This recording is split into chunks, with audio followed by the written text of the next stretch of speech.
보통 우리가 물건을 잡으려고 할 때 이렇게 잡지 않나요?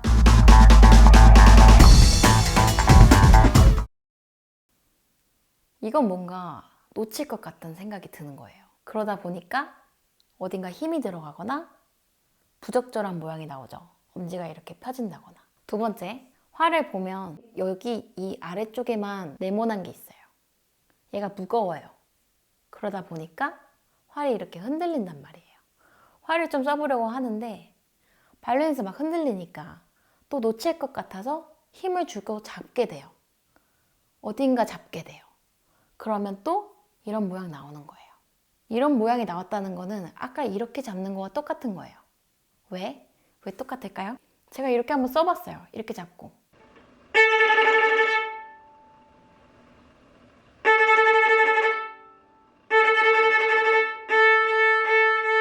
어떻게 쓰든 잘하기만 하면 되니까. 잘 안 돼요. 언제 잘 안 되냐면 빠른 활 쓸 때.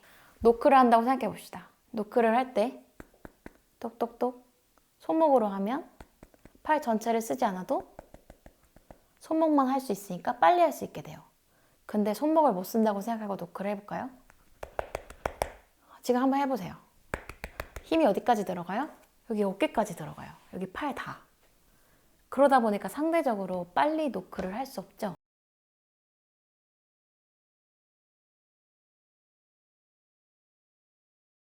머릿속에 활을 놓칠 것 같다라는 그 생각을 먼저 지워야 돼요. 새로운 주문을 걸어야 돼요. 예를 들면 활은 연필을 잡는 것만큼 쉽다. 저랑 같이 3번만 얘기해 볼까요? 자, 활은 연필을 잡는 것만큼 쉽다. 네, 연필을 잡아볼게요. 어떤 모양이 되든 큰 틀만 알려드릴게요. 처음에 가운데 손가락이랑 약지를 구부리세요. 이렇게 구부리고 첫 번째 마디로 이렇게 감싸듯이, 그리고 가운데에 엄지를 갖다 놓으면 이렇게 앙 문 것처럼, 그러면 잡을 수 있어요. 네. 애기들한테는 여우 모양이라고 하거든요. 그리고 나머지 손 감싸고 마지막 손은 위에 놓는 이유는 이 아래쪽에 이 네모난 것 때문이에요. 이 네모난 거 밸런스 맞춰주려고.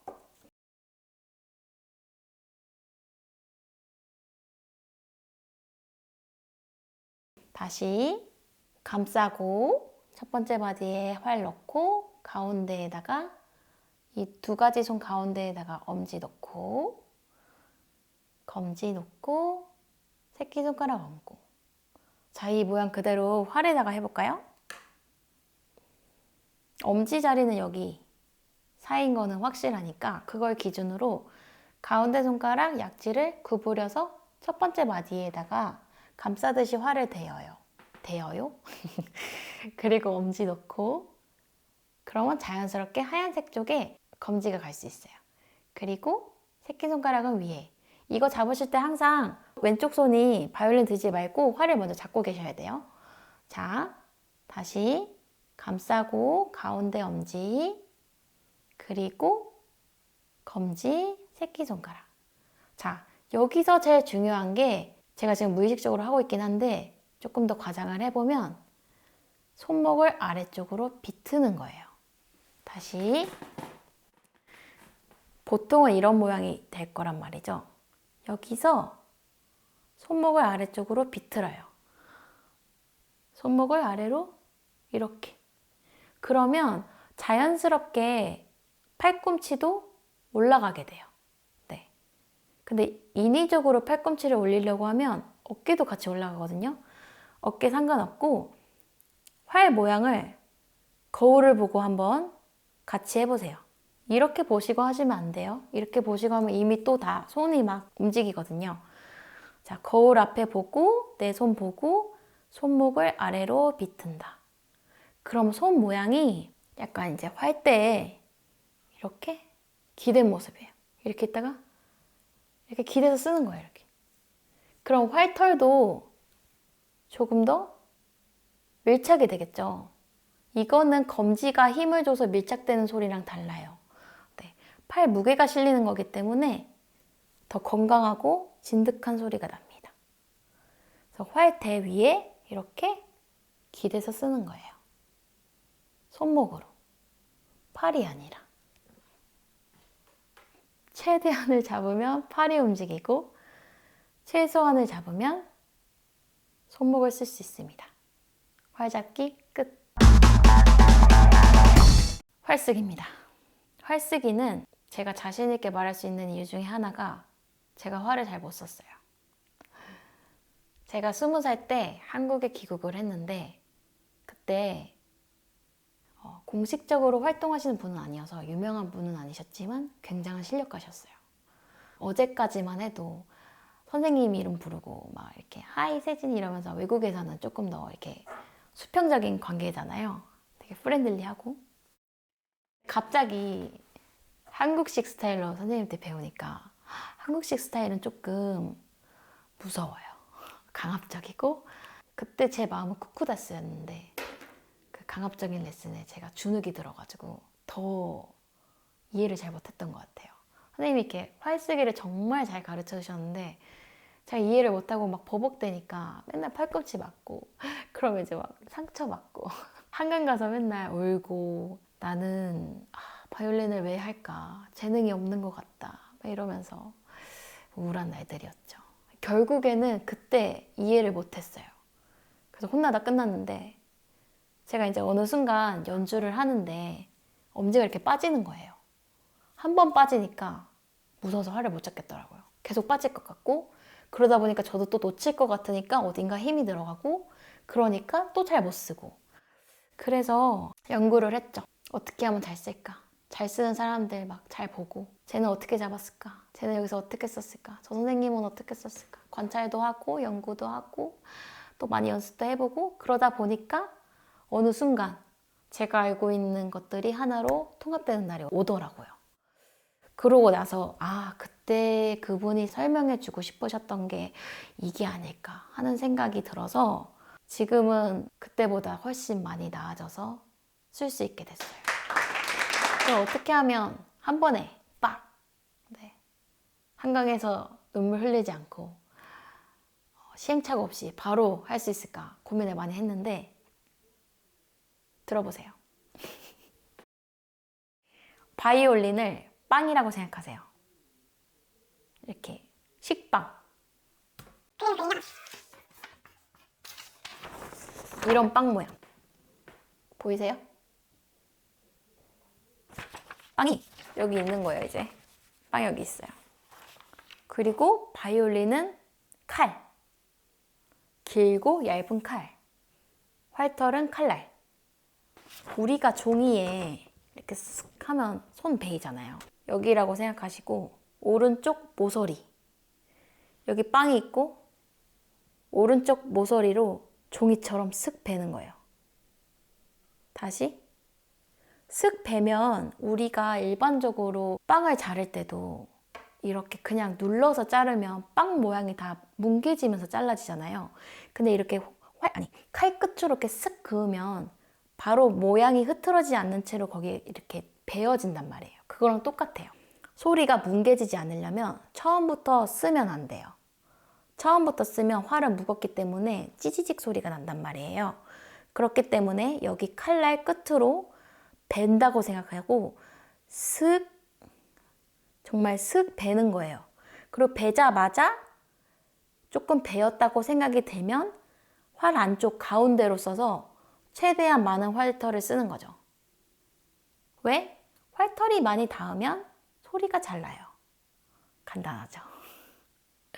그리고 마지막에 오면 힘의 무게는 안쪽 모서리 쪽으로 마무리가 돼요. 왜냐? 그렇게 써야만 일자 모양으로 쓸 수 있습니다. 어때요? 지금 일자 모양이죠? 네. 이걸 과장해서 쓰면 예전에 선생님은 어떻게 설명해 주셨냐면 팔꿈치를 내 옆구리로 가져와서 여기 딱 찝각이 되면 팔 앞으로 밀어라. 다시 옆구리로 가져와서 그렇게 팔꿈치가 90도 되면 앞으로 이렇게 밀어라. 그러면 결국에는 제가 알려드린 거랑 똑같이 돼요. 일자로 쓸 수 있어요. 근데 이거를 제가 옛날에는 어떻게 설명할지를 잘 몰라가지고, 왜냐면 저도 잘 습득이 안 됐으니까 초승달 모양으로 써라, C자 모양으로 써라, 아니면 뭐 옆구리로 갖고 와라, 밀어라, 똑같이 설명을 했죠, 선생님이랑. 좋은지는 알겠는데 왜 어떻게 이게 습득이 잘 안 되니까 전달이 잘 안 되더라고요. 이제 제가 확실히 이해를 했고, 그러다 보니까 아예 활털에다가 색칠을 해서 설명하면 어떨까 해가지고 제가 인터넷에서 제일 저렴한 활을 샀어요. 그래서 색칠을 해서 보여드리자고 했는데 지금 색칠을 했는데 제가 반대로 했네요. 여기가 아니고 이쪽이에요. 네. 아휴, 더 헷갈리겠네요. 이쪽 칼날로 써서 슥 벤 다음에 가운데 쭉 쓰고 마지막은 활 안쪽, 왼쪽 모서리. 지금 정확히 제가 반대로 색칠했거든요. 네. 이렇게 쓰시면 정말 좋은 소리로 활을 쓸 수 있습니다. 아침에 일어나서 하루 10번, 20번, 30번. 많이 하면 빨리 잘하는 거고, 조금 하면 좀 느리게 잘하는 거고. 네. 활쓰기 끝. 그 다음은 정말 중요하지만 잘 안 되는 거. 팔 힘으로 활쓰기입니다. 결국 우리가 활을 이렇게 갸냘프게 잡아도 큰 소리가 날 수 있는 이유는 얘가 꽉 잡아서가 아니라 팔 힘을 여기에 쏟았기 때문이에요. 그 말은 손은 거들 뿐 방향만 조절해 주는 거고, 그 파워는 여기 팔의 무게로 나온다는 거예요. 자, 옛날에 국민학교였던 시절이 있었어요. 저도 한 1, 2학년 때까지 국민학교였던 것 같은데, 그때는 운동장에서 조례를 많이 했어요. 제 기억에 그래요. 선생님이 이제 줄을 시키려면 가운데한테 기준 시키면 이제 하나, 둘, 셋 하면서 이제 착착착 쓴단 말이에요. 선생님만처럼 이제 컨트롤이 안 되면 선생님이 이렇게 앞으로 나란히 시키셨어요. 저 앞으로 나란히 정말 많이 한 기억이 나거든요. 지금도 그런지 모르겠지만. 앞으로 나란히 계속 하다가 선생님 바로 하면 아 하면서 이제 손 내리잖아요. 앉아서 앞으로 나란히 했다가 바로 하고 내려보세요. 그때 이 무릎 위로 떨어지는 이 힘, 이게 바로 팔의 무게입니다. 이렇게 때리는 게 아니라 정말 들고 있다가 힘 없이 떨어뜨렸을 때, 네. 이 힘을 활대에다 얹어서 바이올린에 걸쳐서 쓰는 거예요. 슥 할 때, 스는, 자, 활 다시 들고, 스는 앞으로 나란히 상태인 거예요. 앞으로 나란히 상태였다가 윽이 될 때 손목도 같이 아까처럼 비틀면서 얹는 거죠. 이렇게 누르는 게 아니라 그냥 얹어 놓는 거예요. 앞으로 나란히 바로 아, 놔 하면서 내려가는 거예요. 손목 모양이 처음에 스 할 때는 SSSS 할 때는 들고 있다가 G가 나올 때쯤 스윽 할 때는 손목이 아래로. 네, 손목을 아래로 비트세요. 그럼 자연스럽게 활털도 밀착이 되고 손도 활대에 이렇게 기대 있을 거예요. 그 다음에 쭉 써주면 돼요. 천천히. 저희 앞에 30초 연습이 있죠? 30초 써주시면 되고, 마지막에 왼쪽 모서리로 힘이 이동했다가 그대로 다시 왼쪽 모서리였다가 가운데였다가 마지막에 또 오른쪽 모서리. 지금은 앞으로 나란히 상태. 앞으로 나란히 상태, 바로 상태. 지금 계속 바로예요. 네. 앞으로 나란히 상태는 딱 스의 스밖에 없습니다. 끝에 가서 다시 들지 않아요. 지금 손도 예쁘게 잡아야 되고, 손목 비트는 것도 생각해야 되고, 손 모양도 생각해야 되고, 엄지도 생각해야 되고, 여러 가지가 있기 때문에 한 번에 하기가 어려워요. 그래서 꼭 반드시 먼저 손 잡는 게 익숙해지고, 두 번째, 내가 인식하지 않아도 자연스럽게 모서리, 가운데, 안쪽 모서리, 가운데, 바깥 모서리. 이게 자연스럽게 될 때까지 계속해서 연습해 주신 다음에 어느 순간 이제 조금 편해졌다, 익숙해졌다라고 생각이 들 때 그때 그 스윽을 앞으로 나란히를 한번 생각해 보시면서 해보세요. 그러면 저처럼 10년이 걸릴지도 모르지만 어느 순간 아, 이거구나. 이거 말하는 거구나. 이런 느낌이 오실 거예요. 간절하면 간절할수록 빨리 오고요. 자기가 불편함을 느끼면 느낄수록 아마 조금 더 연구를 많이 하게 되니까 찾을 수 있지 않을까. 저는 다 알려드렸어요. 스윽에 손목을 비틀면 된다. 이게 다예요. 네. 그 놓는 그 자연스러움은 연습으로 꼭 찾으시길 바랍니다. 오늘 잘하셨고요. 질문 사항이 있으시면 댓글로 알려주세요. 제가 답변해 드릴게요. 그러면 다음 시간에 또 만나요. 차오!